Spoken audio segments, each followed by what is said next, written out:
Assalamualaikum warahmatullahi wabarakatuh. Nama saya Gulam Lani Syali dengan NIM 2020800207. Saya akan menjelaskan presentasi MSDM. Yang pertama, kita masuk ke chapter 1. Apa itu MSDM? MSDM adalah sebuah organisasi yang terdiri dari orang-orang dengan peran yang ditugaskan secara formal yang bekerja sama untuk mencapai tujuan organisasi. Beberapa aktivitas yang meliputi kegiatan di dalam MSDM yaitu yang pertama ada planning, yang kedua ada organizing, yang ketiga ada staffing, yang keempat ada leading, dan yang kelima ada controlling. Selanjutnya ada macam-macam tugas MSDM.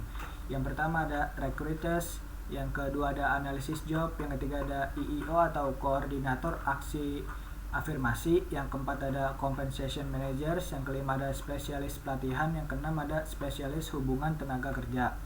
Selanjutnya ada perilaku atau kompetensi yang harus dimiliki oleh seorang manajer sumber daya manusia. Yang pertama ada kepemimpinan dan navigasi, selanjutnya ada praktik etis, yang selanjutnya ketajaman bisnis, selanjutnya ada manajemen hubungan, selanjutnya konsultasi, selanjutnya evaluasi kritis, selanjutnya efektivitas global dan budaya kemampuan, yang selanjutnya ada komunikasi. Selanjutnya kita masuk ke chapter 3 yaitu RM Strategic and Management Process. Yang pertama ada the strategic management process, yang yaitu ada management planning process. Selanjutnya ada what is strategic planning.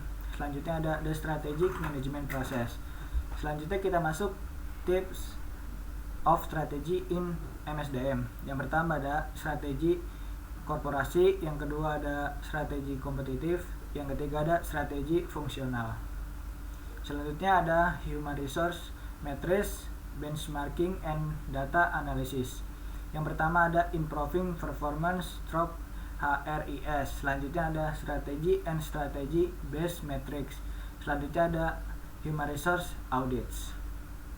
Selanjutnya kita masuk ke chapter 4, yaitu apa itu job analysis. Job analysis adalah suatu prosedur untuk menentukan tanggung jawab dan persyaratan keterampilan yang dibutuhkan dari pekerjaan dan jenis orang yang harus dipekerjaan di dalamnya.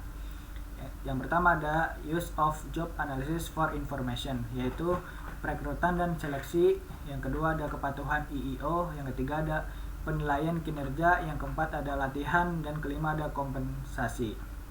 Selanjutnya ada method for collecting job analysis information. Yang pertama ada wawancara, yang kedua ada observasi, yang ketiga ada teknik analisis pekerjaan, yang keempat kuesioner catatan harian, yang kelima ada catatan harian, yang keenam ada metode analisis pekerjaan elektronik.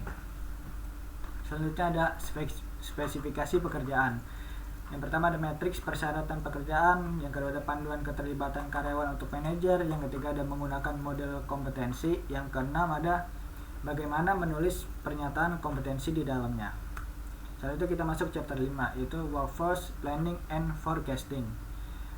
4 hal penting yang terdapat dalam chapter 5 adalah yang pertama ada strategy and workforce planning, yang kedua ada forecasting personal needs, yang ketiga ada forecasting the supply of inside candidates, yang keempat predictive workforce monitoring.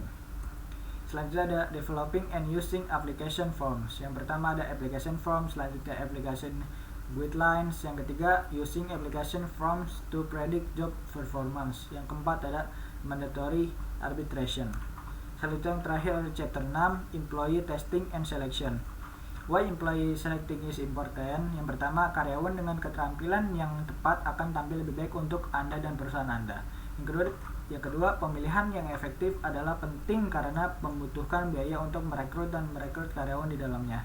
Yang terakhir ada penting karena pekerja yang tidak layak memiliki konsekuensi hukum di dalamnya. Selanjutnya ada basic of testing and selecting employee. Yang pertama ada reliability, yang kedua ada validity, yang ketiga ada bias, yang keempat utility analysis, yang terakhir ada validity generalization. Yang terakhir background investigation and other selection methods. Yang pertama, mengapa melakukan investigasi latar belakang dan pemeriksaan. Yang kedua, referensi cara memeriksa latar belakang kandidat. Terima kasih. Wassalamualaikum warahmatullahi wabarakatuh.